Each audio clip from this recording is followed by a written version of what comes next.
இந்த கதை வந்து 1978ல் பத்மராஜனுடைய நாவலை தழுவி பரதன் வந்து அருமையாக இயக்கியிருக்காரு. வாங்க கதைக்குள்ளே போகலாம். ரதி நிவேதம்.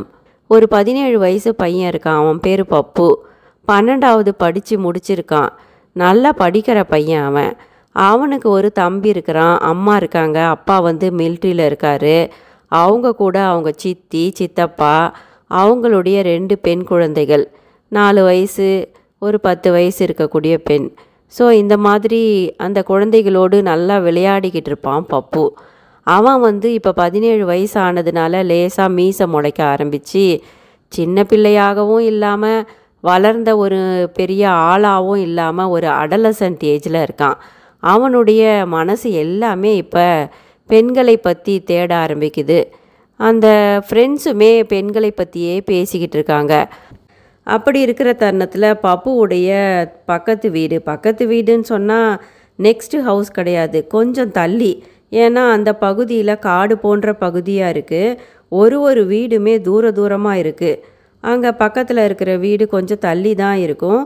கொஞ்சம் தூரம் நடந்து போய் தான் அந்த வீட்டுக்கு போக முடியும். அந்த வீட்டில் ஒரு அப்பா அம்மா ஒரு பொண்ணு இருக்கா. அந்த பொண்ணுக்கு ஒரு 22 வயது இருக்கும். பப்புவை விட ஒரு 5 வயசு பெரியவ. அவளுக்கு கல்யாணத்துக்கு பார்த்துக்கிட்டு இருக்காங்க. ரொம்ப அழகான பொண்ணு அவளுமே இதுவரைக்கும் யாரையும் காதலிச்சிக்கிதில்ல, எந்த ஆணுடமும் பழகியதில்லை. அதனால் அந்த பெண்ணுமே வந்து இந்த சின்ன பப்பு மற்றும் அவனுடைய தம்பி தங்கச்சிங்க கூட அடிக்கடி விளையாடுறது பழக்கம். சின்ன வயசுலேருந்தே விளையாடிக்கிட்டு வர்றது பழக்கம். ஒரு விகல்பமும் இல்லாமல் தான் பப்புவும் அந்த பொண்ணு ரதியும் பழகி வந்துக்கிட்டு இருக்காங்க. ரதிக்கு உடனே கல்யாணம் பண்ணிடணும், 22 வயசாயிடுச்சு அப்படின்னு அவங்க வீட்டில் முழு மூச்சாக மாப்பிள்ளை தேடிக்கிட்டு இருக்காங்க. பப்பு இப்போ 12வது முடிச்சுட்டு காலேஜில் சேர்கிறதுக்கு ரிசல்ட்டுக்காக காத்துக்கிட்டு இருக்கான். அந்த empty mind is devil's workshop அப்படின்வாங்க இல்லையா. ஒரு வேலையும் இல்லாத சோம்பேறி மனசில் மோசமான எண்ணங்கள் குடிப்புகும் அப்படின்வாங்க. அவனுடைய வயசுமே அப்படி இருந்ததுனால பெண்களை பற்றிய பேச்சுமே அவனுடைய நண்பர்களும் அவனுடைய பழகக்கூடிய வட்டாரங்களும் பேசும்போது தொடர்ந்து பப்புவுக்கு நினைவுக்கு வர்றது எல்லாமே இந்த அவன் பழகிய ரதி தான். பப்புவுடைய மனசில் தான் அந்த பிசாசு புகுந்துருச்சு இல்லையா. அதனால் அவன் என்ன பண்ணுறான், சந்தர்ப்பம் கிடைக்கும்போது ரதியை வந்து லைட்டாக தொடுறது, அவளை வந்து மோசமான இடங்களில் தொட்டு பார்க்குறதுமா இருந்துக்கிட்டு இருக்கான். இந்த பையன் பப்பு என்ன பண்ணுறான், ரதி கிட்ட வந்து நிற்கிறான். அவனுடைய உடம்பு முழுக்க படுற மாதிரி. ரதிக்கு இப்போ புரிஞ்சிடுது. உடனே பப்புவை வந்து திட்டி அடிச்சிடுறா. பிறகு சொல்கிறா, நீ இந்த மாதிரி நடந்துக்கிட்டதை நான் யார்கிட்டேயும் சொல்ல மாட்டேன். நீ யார் கூட பழகிற, உனக்கு இதெல்லாம் யார் சொல்லி கொடுக்குறா அப்படின்னு ஒரு தம்பியை கேட்குற மாதிரி ரதி கேட்குறா. இல்லை, எனக்கே தோணுச்சு அப்படின்னு பப்பு மனசில் தோணுனதை அப்படியே விகல்பம் இல்லாமல் சொல்கிறான். இப்போ ரதிக்கு திருமணம் நிச்சயமாக போகுது அப்படின்னு ரதியும் அவளுடைய அம்மாவும் வந்து இந்த மாப்பிள்ளை பிடிச்சிருக்கு அப்படின்னு பப்புவுடைய வீட்டுக்கே வந்து பேசிக்கிட்டு இருக்காங்க. ரதியுடைய அம்மா வந்து பப்புவுடைய அம்மா கிட்ட பேசிக்கிட்டு இருக்காங்க. உள்ளே வந்து பப்பு வந்து தன்னுடைய அறையில் உட்காந்துக்கிட்டு இருக்கான். ரதி வந்து அவன்கிட்ட வந்து, ஏன் என்கிட்ட பேச மாட்டேங்கிற, என்னை ஏன் வந்து அவாய்ட் பண்ணுற அப்படிங்கிற மாதிரி கேட்குறா. பப்பு என்ன பண்ணுறான், ரதியை கட்டி பிடிச்சிடுறான். அதை வந்து என்ன பண்ணுறாங்க, ரதியுடைய அம்மா வந்து டக்குன்னு பார்த்துடுறாங்க. அவங்களுக்கு கோபம் வந்துடுது. ரதியை வந்து நல்லா அடிச்சிடுறாங்க. இனி நீ இந்த வீட்டுக்கு வரக்கூடாது, பப்புக்கிட்ட பேசக்கூடாது, என்ன பண்ணிக்கிட்டு இருக்கீங்க நீங்கள், உங்களை நம்பி நாங்கள் பழக விட்டால் நீங்கள் இந்த மாதிரி யோசனையில் மோசமான எண்ணத்தில் இருக்கிறது எப்படி நல்லதா அப்படின்னு ரதியுடைய அம்மா ரதியை நல்லா அடித்து அழைச்சிக்கிட்டு போகிறாங்க. எல்லாருக்குமே, பெரியவங்க எல்லாருக்குமே இந்த விஷயம் தெரிஞ்சிடுது. இதை வந்து ஒவ்வொருத்தர் ஒவ்வொரு விதமாக ஹேண்டில் பண்ணுறாங்க. பெண்கள் எல்லாம் வந்து அவங்க வீட்டில் இருக்க அம்மாவோ சித்தியோ வந்து பப்புவை திட்ட ஆரம்பிச்சிடுறாங்க. வெளியே எங்கேயும் போகக்கூடாது அப்படின்னு அவனை கண்ட்ரோல் பண்ண ஆரம்பிச்சிடுறாங்க. பப்பு வீட்டுக்குள்ளேயே அடைஞ்சு கிடக்கிறான். ஆனால் பப்புவுடைய சித்தப்பா என்ன சொல்கிறாரு, இதெல்லாம் சாதாரணம், அடலசன்ட் ஏஜில் இந்த மாதிரி ஆசைகள் வர்றதும் தொட்டு பார்க்க நினைக்கிறதும் சகஜமான விஷயந்தான். இதையெல்லாம் நாங்களுமே கடந்து தான் வந்திருக்கோம். இதெல்லாம் அடுத்த நிலைக்கு போகாது. அவனை வந்து ஏன் இந்த மாதிரி நீங்கள் வேறுபடுத்தி பார்க்குறீங்க அப்படின்னு சித்தப்பா வந்து பப்புவுக்கு சாதகமாக பேசுகிறாரு. அதே நேரத்தில் பப்புவுக்கு ரிசல்ட் வந்துடுது. இன்ஜினியரிங் காலேஜில் சேர போகிறான். நாளைக்கு அவன் வந்து ஹாஸ்டலுக்கு போகணும். இன்றைக்கி வந்து ரதியை வந்து பார்க்குறான். வந்து அவளுமே அவனை எப்படியாவது பார்த்துடணும் பேசிடணும் அப்படின்னு வெளியே வந்தா. அப்படி பார்க்கும்போது பார்க்கக்கூடாது பேசக்கூடாதுன்னு நினச்சாலும் அறிவுக்கு தெரிஞ்சாலும் அவன் சின்ன பையன் அப்படின்னு தெரிஞ்சாலும் அவளுடைய உணர்வுக்கும் ஆசைக்கும் அது தெரியலை. அதனால் அவனை பார்க்க வர்றா ரதி. ஏன்னா பப்பு நாளைக்கு ஹாஸ்டலுக்கு போயிடுவான். இதோட எப்போ வருவான்னு தெரியாது, அவனை பார்க்கவும் முடியாது. நாம் அதுக்குள்ளே கல்யாணம் பண்ணி போனாலும் போயிடுவோம் அப்படின்னு கடைசியாக ரதி வந்து பப்புவை வந்து பார்க்க வரா. பப்பு வந்து சொல்கிறான், இப்போ சரியாக பேச முடியாது. நீ வந்து நம்ம வீட்டுக்கு உன் வீட்டுக்கும் என் வீட்டுக்கும் நடுவில் இருக்கக்கூடிய அந்த கோவில், நாக கோவில், அது வந்து ஒரு மரத்தடி கோயில்.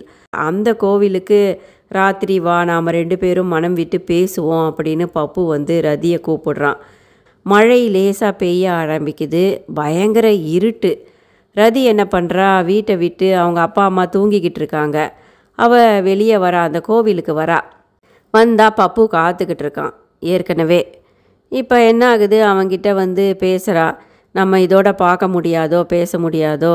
ஆமாம், நான் இறந்து போனால் கூட உனக்கு ஒன்றும் கவலை கிடையாது, நீ கல்யாணம் பண்ணிக்கிட்டு போயிடுவ, இதோட நான் உன்னை பார்க்க முடியாது அப்படி இப்படின்னு ஆற்றாமையில் எதையோ பிதற்றிக்கிட்டு இருக்கான் பப்பு. ரதியுமே அவனுக்கு ஆறுதல் சொல்லிக்கிட்டு இருக்கான். அவனுக்கு என்னென்னா, நமக்கு கிடைச்ச ஒரே பொண்ணு, அவளை நம்ம கைவிட்டு போயிடுவோமோ அப்படின்ற எண்ணம். மனது நிறைய ஆசை இருக்குது, ஆர்வம் இருக்குது அவனுக்கு. ரதிக்குமே அந்த எண்ணம் இருந்தாலும் அவளுக்கு பெண்மைக்கே உரிய ஒரு தடுப்பு நிலை இருக்குது. ஒரு தருணத்தில் பப்பு வந்து ரதியை கட்டிப்பிடிச்சு தன்னுடைய அழுகையை வெளிப்படுத்தும் போது அங்கேயே அந்த கோவில் அந்த தரையிலேயே மண் தரையிலேயே தப்பு செஞ்சிடுறாங்க. பிறகு ரதி சொல்கிறான், எந்தவித குற்ற உணர்வும் இல்லாமல் நீ சந்தோஷமாக நீ வந்து போய் படி, நல்லா படித்து நீ நல்லா பெரியாள் ஆகணும் அப்படின்னு ரதி சொல்கிறா. அந்த நேரத்தில் ரதியுடைய காலில் அங்கே இருந்த ஒரு பாம்பு வந்து தீண்டிடுது. விஷம் சரசரன்னு ஏற ஆரம்பிக்குது. ரதிக்கு மயக்கமாக வருது. பப்பு கிட்ட சொல்கிறா. உடனே பப்பு சொல்கிறான், ஐயோ நான் ஓடி போய் எல்லாரையும் அழைச்சிக்கிட்டு வரேன், உன்னை காப்பாற்றணும் அப்படின்னு சொல்கிறான்.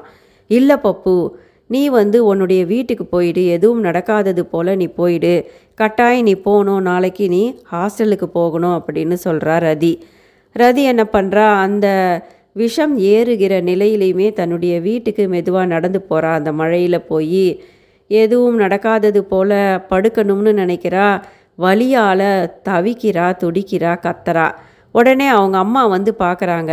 எதுவுமே சொல்லாமல் அம்மா வந்து இந்த மாதிரி என்னுடைய காலில் வந்து பாம்பு தீஞ்சிடுச்சு, விஷம் ஏறிக்கிட்டு இருக்கு அப்படின்னு சொன்ன உடனே அவங்க அம்மா நினச்சிக்கிறாங்க வீட்டுக்குள்ளேயே வந்துருச்சு போல இருக்குது பாம்பு அப்படின்னு.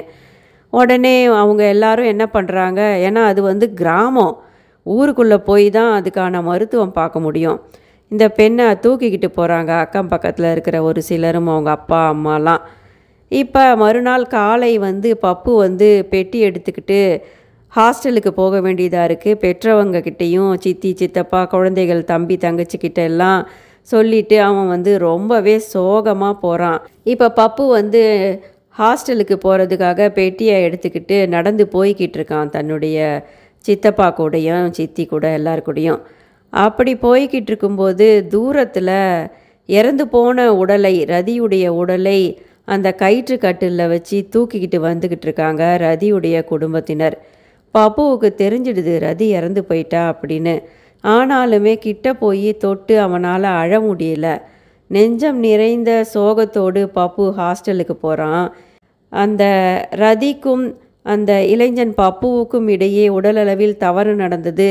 இந்த உலகத்தில் அவங்க 2 பேரை தவிர வேறு யாருக்குமே தெரியாமல் அந்த ரகசியம் காப்பாற்றப்பட்டது.